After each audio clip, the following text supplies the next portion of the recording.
problems tend to be, the idea is that linear is very easy.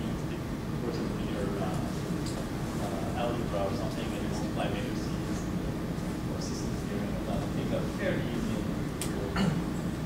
But if you look at nonlinear problems, then they are smarter. They also mature more interesting. There is nothing to do that sort of norms case.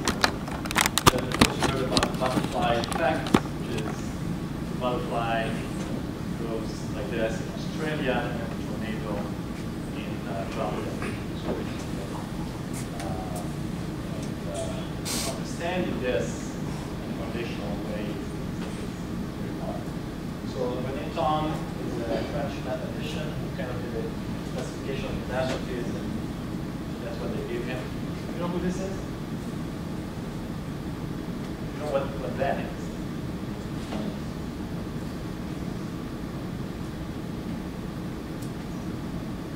Yeah, so what do you think it is? It's a metal.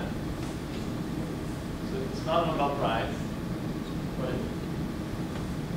So Benetton was a French mathematician. So this is the Fields Medal, which is sort of the highest honor bestowed in the mathematician. And this is actually Archimedes. I had one, but I used it in the parking. So that's usually talk about linear, is like what to do with lenses and whatnot. It's not exactly true because a lot of what you do with lenses is linear as long as you correct the approximation, and you do n sine I, n sine r, you linearize it because your angle is small, and then you get this. Then you can do matrices. But if you're really doing lens design, these are tend to be fairly nonlinear problems. You can only find local minimum. You have to find global minimum. So you find the local minimum by a lot of computational tools. Huge computers that still don't give you the right answer. So that it's not terribly linear. It's kind of language. And this is just an example of something we've seen this before. You can use two parameters, height and angle, and then trigonometric system is something that goes from height angle, and then you can fashion a matrix, and then you can apply matrices for each type of transition, or its propagation, something as refraction. Then you can use concatenate that. Then you can have an inverse problem, depending on what you mean by an inverse problem.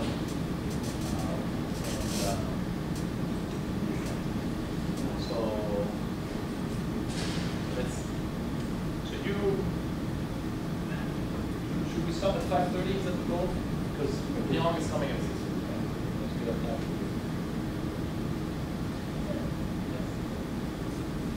Someone said something. You want me to play the video that I played again? The song again?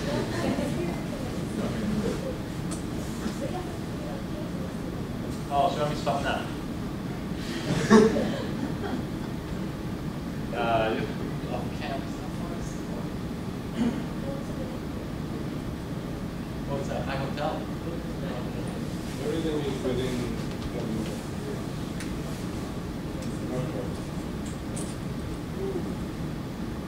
How many cars do we have? I think last year we took a bus. Is there a bus? Yeah, there are two buses.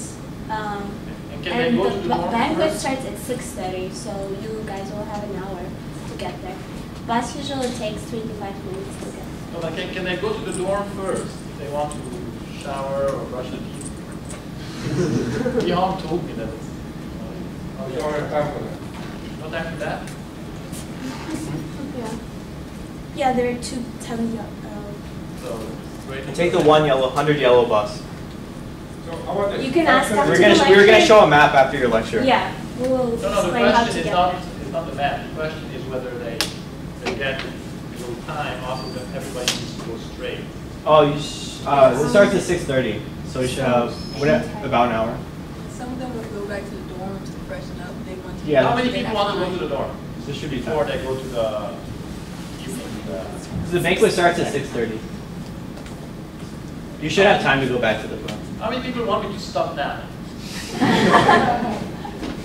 How about 520? And then it's not. If you want to. Is that okay? Sure. You guys are, you're worse than I thought. You don't even react. It's even all right, so that's That's what we do with hammer, right? yeah, exactly. All right, so this is the visible spectrum, and this is the movie laser 694. So it's an important wavelength. And just a couple of things that you of course know. You have dispersion, so you get so that bends better. And blue bends better actually because it's slower, right? So according to Fermat, etc., it has to bend more in order to get there. Clever way. So anyway, so you get this kind of situation. This is going to be important for a bit, or maybe next time. So this is an example of dispersion. You have an original pulse. The pulse gets both delayed and broadened because the colors have propagated the velocity. Okay, so I'll tell you everything you need to know about nonlinear optics. So we can go today. So you talked obviously about the dipole moment, called polarization, and you have to make sure you don't confuse polarization with polarization, of course. And in linear optics, usually you do this little piece here. This is called just chi.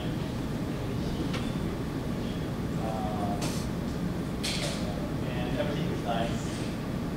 Now, if you have a field that's dense enough, then you can start picking up an effect here and then maybe here too. So this component here is the nonlinear component of the response of the material to the light field. Right? And as Professor Pesco, I'm sure, pointed out, Maxwell's equations themselves are linear. Okay, so if in a vacuum, everything's linear. You have some derivative, takes a little triangle that's upside down, something like that. And then you have like time derivatives, and all these things are fairly linear.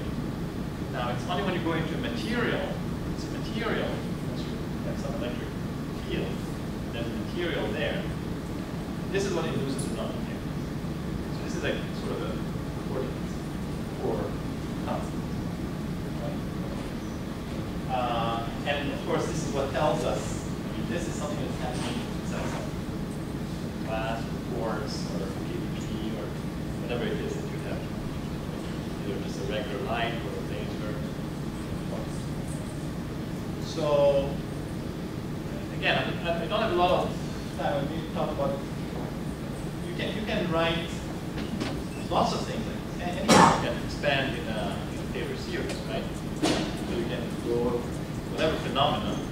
So if I'm going to go near point x0, and in the neighborhood of x0, I'm going to do an expansion, some kind of Taylor expansion. You can always do this, right? And a lot of times it works.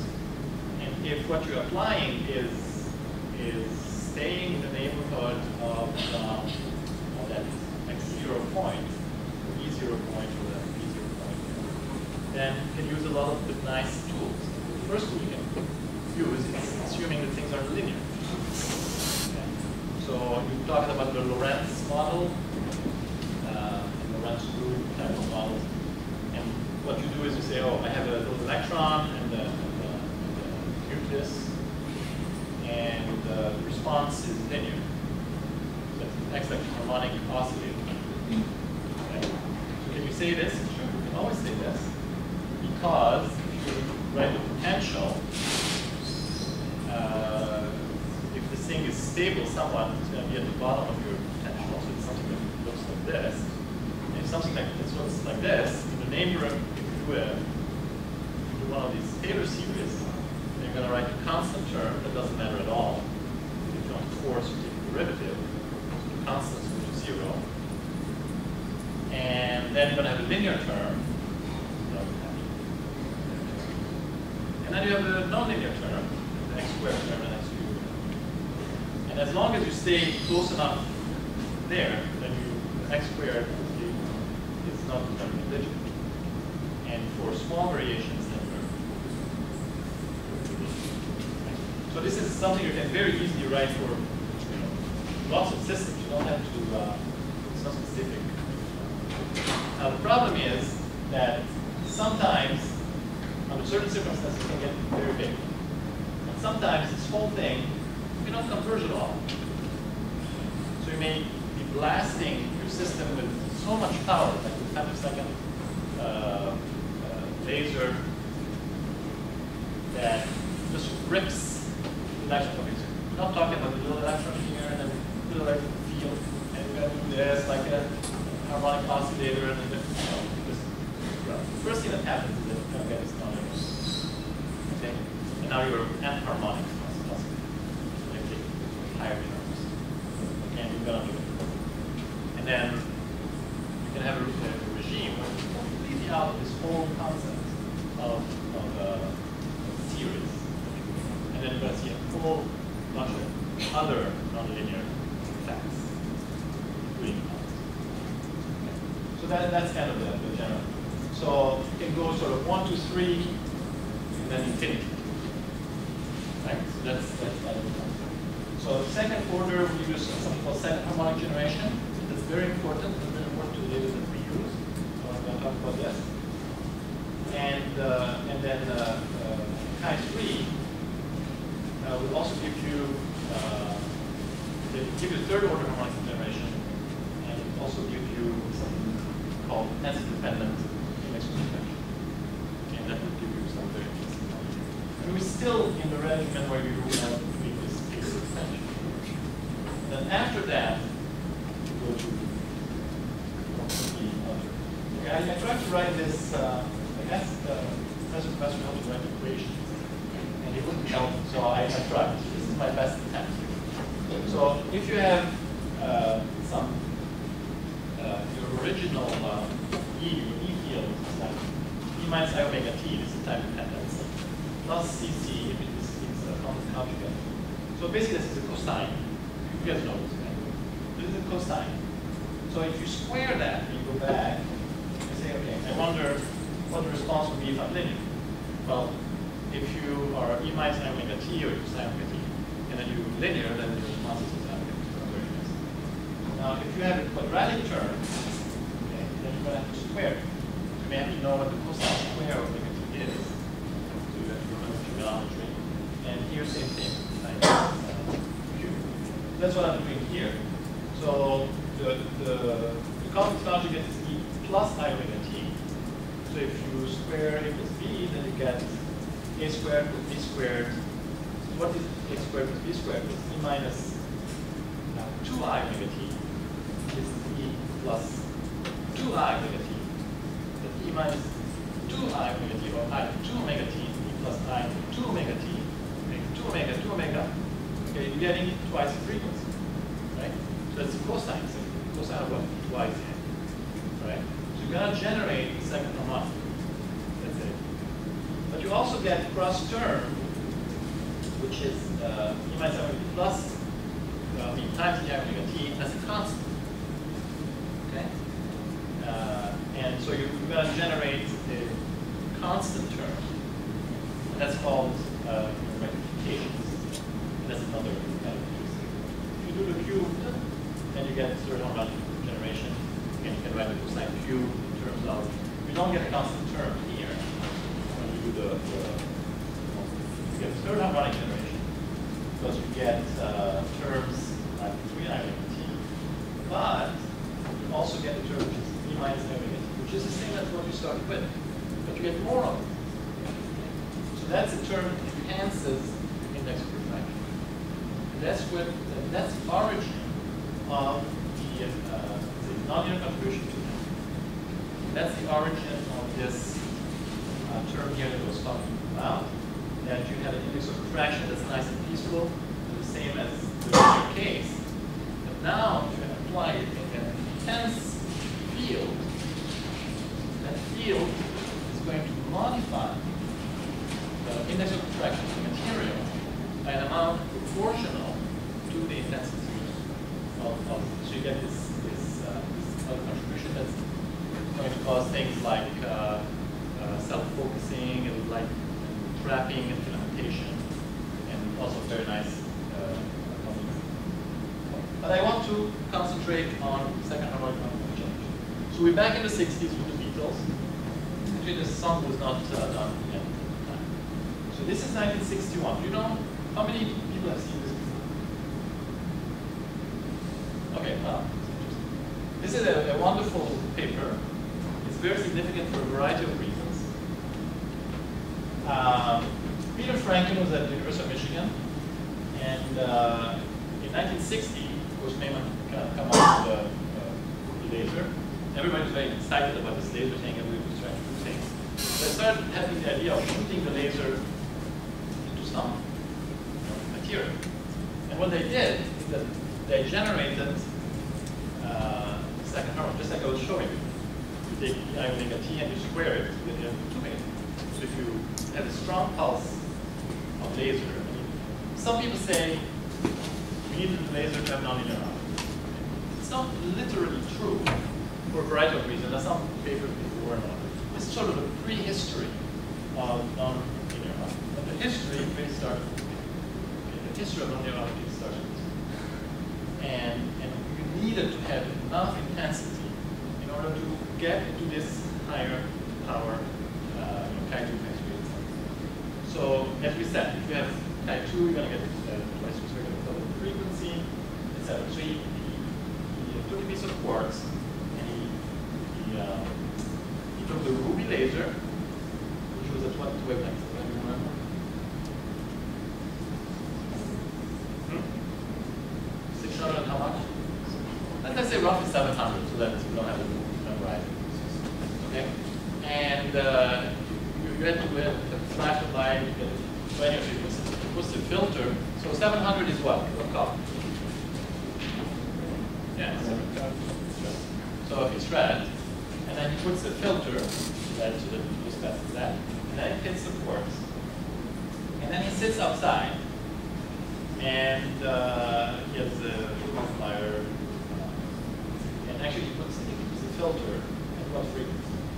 So if you double the frequency, you have the wavelength, right? So you expect to have something around 350. And lo and behold, you get nothing. Why do you get nothing? I'll tell you the answer, but it's important to know. So he actually had something. But the signal was so weak, that he drew it. And he sent the paper for publication. But these things were done by lithography method. So the lithographer is looking there, seeing a very nice round signals responding to the ruby laser. And he sees a little speck of dust. Okay. What's this? I'll clean it up. And he cleaned it up. And the paper was published exactly like you see. This is a copy of the original paper. And he refers in the paper where this signal is clearly seen. So there's nothing. There's nothing because the guy, the lithographer, just read. Okay, so what's the lesson of this? You shouldn't trust anyone.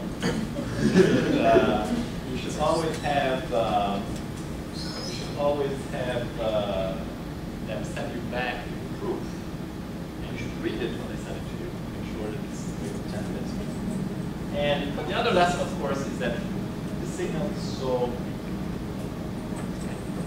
and that's the interesting question. Why is the signal so? So tomorrow, when you come to the clinic, I'm going to show you another. I'm going to show you another frequency double. So this is frequency double. I'm going to show you another frequency double. It starts with 1064 nanometer. That's infrared. Okay, and frequency double that usually has the wavelength, so you get 532. And 532, what color is that? Yeah, it's green. Okay. And I'll tell you a bit about the history later, why this green. It's very important because we treat, say, diabetic people who are bleeding in their eye, and hemoglobin can absorb green nicely, and all that good stuff. That's 64 to 532. And it's a lot of green. We'll fire it in the room. Just remind me. So you fire the green. Even if we don't have the patient to fire it on, we won't fire it, but we'll just fire it on the wall. It's a lot of power. So how come we're getting a lot of power from these green lasers that are frequency doubled, while this poor guy, so there's an answer to that. And I'll tell you. So the application of this is SHG stands for second order generation. So in my application, I started using Yang at 64, and I got it 532. This used to be an argon. Do you know what argon lines are? There's an argon line which is 514. Okay. And this is what we use. It was a fantastic discovery, the later 60s. And it really allowed us to start treating diabetics. A lot of these people went blind because they didn't have this treatment. And that made it very, very practical. Except, because argon is a gas, we had this big, huge containers, you have gas, you have pressure, like this, you have to refill it. Very difficult. This is a solid state laser, and therefore you can get this from the loop box. I have a loop box like this, it's smaller than the computer, okay, and I can generate my 532, which does the same 515. And I get this. I get a lot of signal out of it. So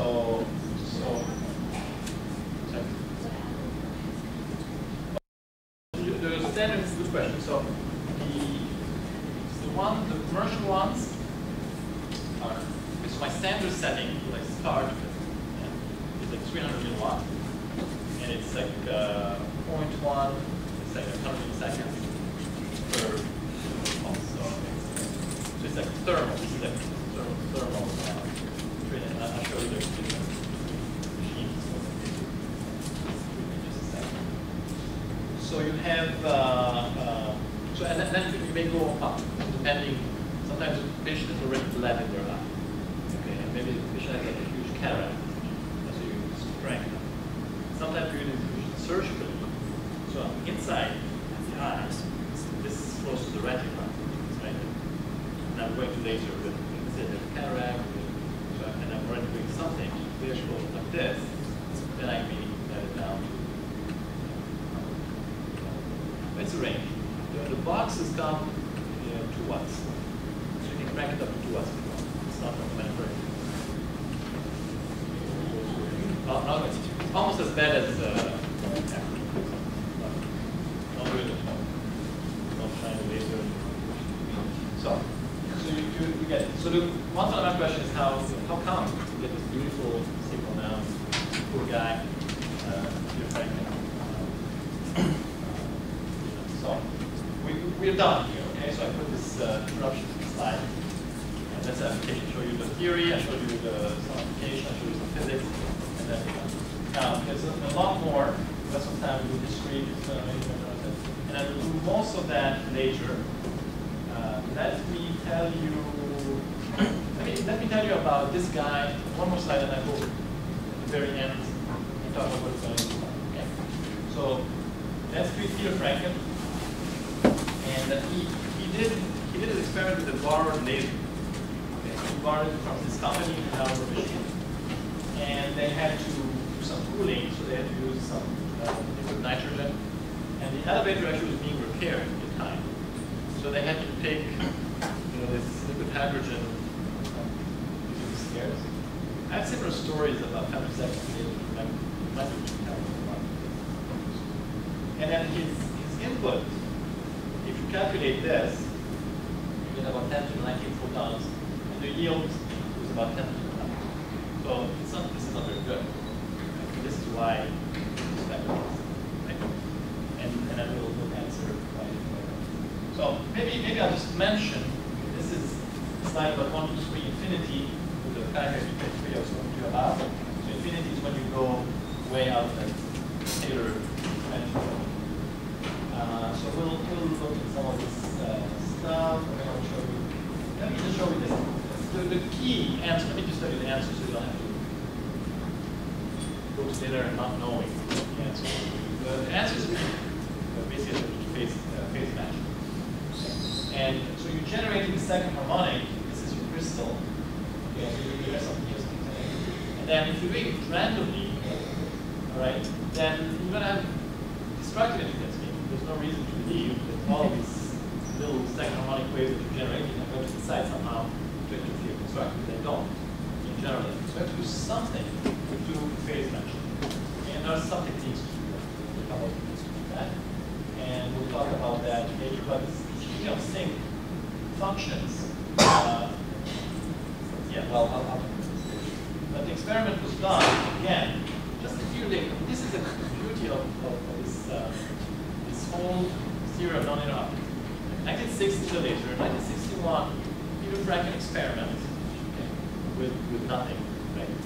And 1962, you get this Maker-Tau experiment where they figured out what was going on, and they used quartz and then rotated it.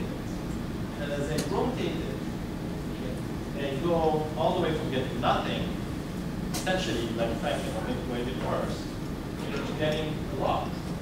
And as I rotate more, so then the rotation of the crystal, is a certain angle at which you can achieve phase matching. And this phase matching allows you to get like that. But the other thing that happened in 1962 is that Bloomberg at Harvard wrote with 3 other people. They wrote this beautiful paper. And you don't need to write to get to all the books I told you about. If you just, you can get 90% of what you know about it by reading this paper in 1962. Okay? So next year is going to be the 50th anniversary. Awarded the Nobel Prize in 1980. It's a brilliant paper. Everything is there. Read it. Like if you read the Peter Franken paper, kind of experimentalist, you can understand the basics. Of course, it's still struggling with this new laser thing. We call it the optical laser.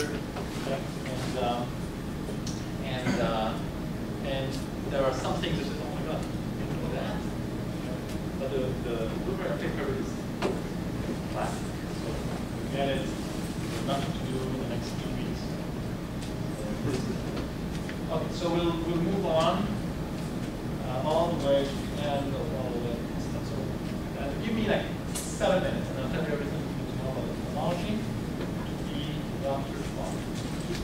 So this is the eye. If you don't know this, just stop me out. This is the cornea, transparent cornea, lens, transparent. This is the lens. Again, this is also a lens. This lens can change its power. This lens cannot change power. This is 40 diopters. This is 20 diopters. One diopter is 1 over focal length is 5 meters, then it's 1/5 of the diopter.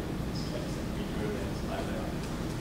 And so on. So it tells you diopter is how much you bend the light. So lots of diopter to bend the light. Okay? So 40 for the cornea, 20 for the lens.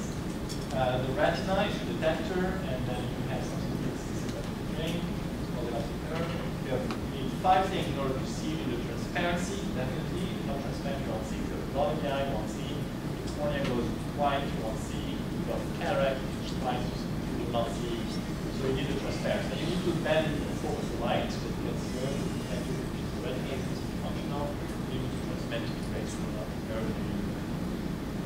These are the kind of conditions you will get if you live longer. Start at 0 going to 90 or 100 years. So these are the yopias.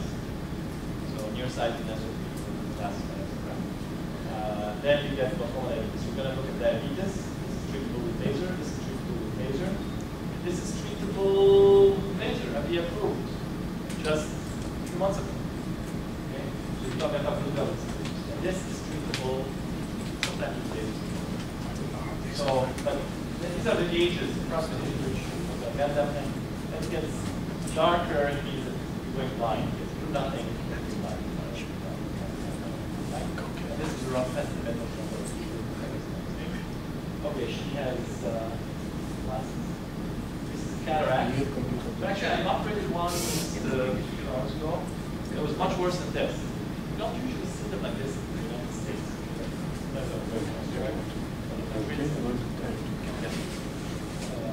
So anyways, this particular person much worse than that. And some of you may see her tomorrow. Today she's blind, so it's nice for you to say yeah. This is how you see this type of you are on your side something like this before us. This is kind of another cataract. You see something like this, and it gets worse and worse. So after you do surgery, after cataract surgery, we put in intraocular lens, an artificial lens, and everybody's happy. Doctor, you're my best friend. I give you a hug. Oh, I never seen like this in my life. Blah blah blah. Then I come 2 years later and say, I think my cataract is coming back. And are they right? Can cataract come back? And the answer actually is yes and no. You don't get it bigger. You can have a little bit of the cells growing back. You see these little things here. This is called pseudocapsular classification. There's a very nice French woman who in say,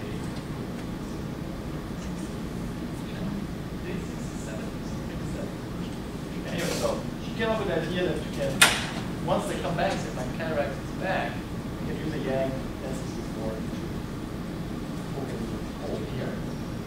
And see again. Okay. This is a very nice application of the Yang. I'm going to show you this tomorrow to remind me. One fantastic experiment you could do is if you bring your toolkit with you, we could turn the Sayegh to what? To what color? Yeah, green. All right. So you just have to have a crystal there, and then every one of you can do it just experimentally, right? Hold the crystal there, and then you do it first, and then you do it, but you rotate it a little bit, and you rotate it. And I'm going to hit an angle, I'm going to get a big green signal. Okay. So don't lose the moment.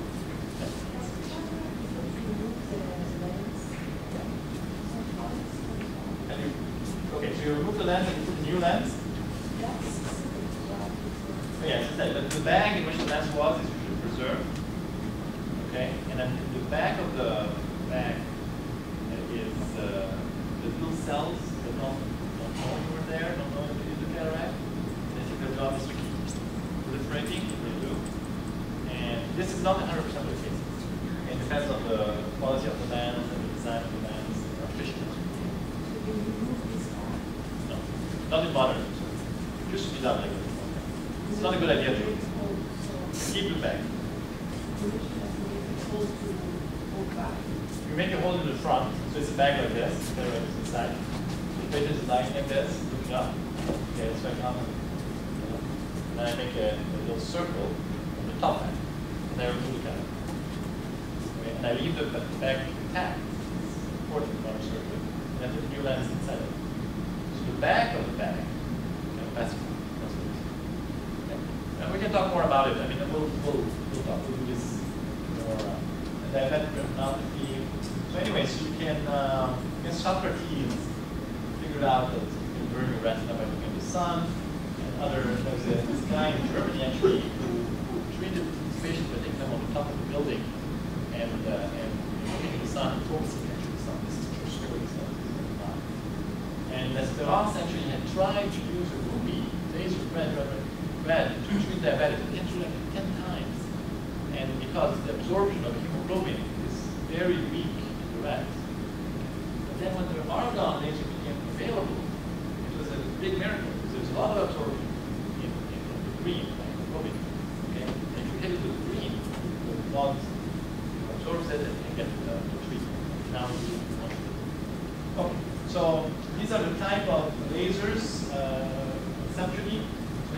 the time, and this is the power density. So if you have very short, very long exposure, and this kind of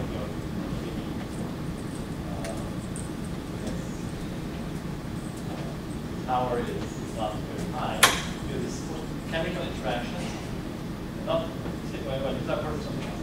Now these are thermal interactions. So you're here in the range of a millisecond. That's maybe like 100 milliseconds.